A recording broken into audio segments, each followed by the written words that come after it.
David Ganosi, bonjour. Bonjour. Vous êtes le gérant de Fidelity Patrimoine. Alors nous allons dresser le bilan de l'année 2016, une année avec des hauts et des bas, et finalement, c'est pas le drame. Non, c'est pas le drame du tout. Effectivement, on a eu beaucoup de volatilité, en particulier sur les marchés actions, pas mal sur les marchés de taux aussi. Mais au final, on a des performances qui sont tout à fait honorables et en ligne avec ce qu'on peut attendre sur le long terme, puisque du côté des actifs risqués, on a des performances assez franchement positives. Près de 14% sur les matières premières, autour de 8% pour les actions internationales, donc c'est très correct. Et sur les produits plus défensifs, bon, le cash est à zéro, ça c'est pas une surprise, mais sur l'obligataire, pas de catastrophe non plus. On est à 2,5 sur les obligations bien notées de la zone euro, autour de 7 sur le haut rendement de la zone euro, donc c'est très largement correct, je dirais. Mais les actions européennes ont déçu, elles. Voilà, alors pas de catastrophe, mais quand même une grosse déception sur l'année, effectivement, ce sont les actions européennes, puisque j'ai dit que les marchés actions mondiaux sont en positif assez franchement. Il y a quand même une zone qui est en négatif, alors l'année n'est pas terminée, mais à début décembre qui est en négatif, c'est l'Europe, avec des performances, alors pas très négatives, mais qui sont quand même en dessous de zéro, et c'est plutôt la déception de l'année. Comment s'est comporté Fidelity Patrimoine dans cet environnement assez agité? Alors, il a subi, je dirais, effectivement, ces fluctuations assez marquées. Ceci étant dit, par rapport au marché d'actions, ce qui est logique, et c'est le but du fonds, hein, il y a un amortissement qui s'est fait par rapport au choc qu'on a connu, puisqu'il y a une poche plus défensive qui est en taux et en cash, qui a bien joué son rôle d'amortisseur. Mais ça a été quand même une année assez volatile pour le fonds. On est passé à un moment donné en performance assez négative. Au début du mois de décembre, donc à hier, le fonds est en hausse de 2,5%, ce qui est une performance un petit peu décevante en absolu, mais je dirais en relatif, notamment par rapport à la concurrence, ça me semble relativement correct. Une performance honorable, donc. 2017 s'ouvre avec pas mal d'incertitudes qui planent au-dessus de nos têtes, et notamment des incertitudes politiques. Comment vous les appréhendez? Oui, des incertitudes politiques qui sont extrêmement fortes en cette fin d'année.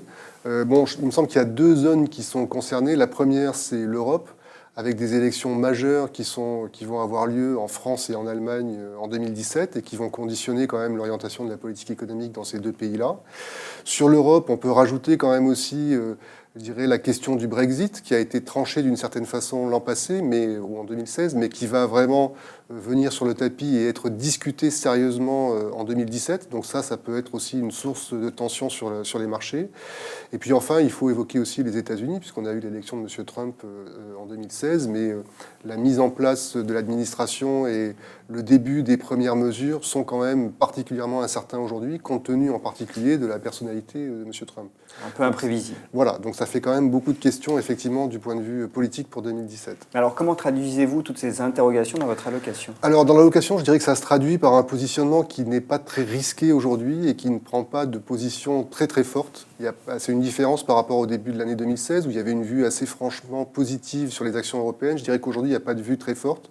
On a évoqué ces risques-là qui sont plutôt du côté négatif. On n'a pas évoqué un élément positif qui me semble qu'il faut mentionner, c'est quand même l'environnement macroéconomique qui me semble plutôt encourageant à cette fin d'année. On a eu plutôt une tenue de la conjoncture mondiale qui est satisfaisante, que ce soit aux États-Unis, en Europe, y compris dans les pays émergents. Donc au global, je dirais que cette combinaison d'environnement macroéconomique plutôt agréable et plutôt porteur, mais de ces questions et de ces risques politiques, me conduit à un positionnement assez neutre aujourd'hui, à peine positif sur les actions, essentiellement au travers du Japon et de l'Asie. Et puis sur la partie taux, un positionnement qui est toujours assez prudent, puisqu'il y a une sous-sensibilité en termes de duration, mais de la diversification sur du haut rendement. Donc je dirais qu'il n'y a pas de classe d'actifs qui apparaît aujourd'hui particulièrement attractive, qu'elle soit décotée ou qu'il y ait des fondamentaux très forts. Ça m'a conduit aussi récemment à introduire d'autres classes d'actifs, alors en diversification, hein, ce sont des expositions qui sont limitées pour le moment. À la marge, mais qui sont des expositions sur de la gestion alternative en particulier, simplement pour diversifier les différentes classes d'actifs du portefeuille et pour, sur la partie, je dirais, prudente, aller chercher un peu de surcroît de rendement, parce qu'on voit bien que les moteurs du cash, évidemment, et des taux aussi, sont des moteurs qui sont en train de s'éteindre pour la performance du fonds. Alors, ça reste toujours des amortisseurs pour le fonds, et de ce point de vue-là, ils jouent bien leur rôle, mais c'est vrai que par contre, du côté des performances à attendre, c'est aujourd'hui pas très enthousiasmant sur ces deux classes d'actifs-là. David, merci. Merci.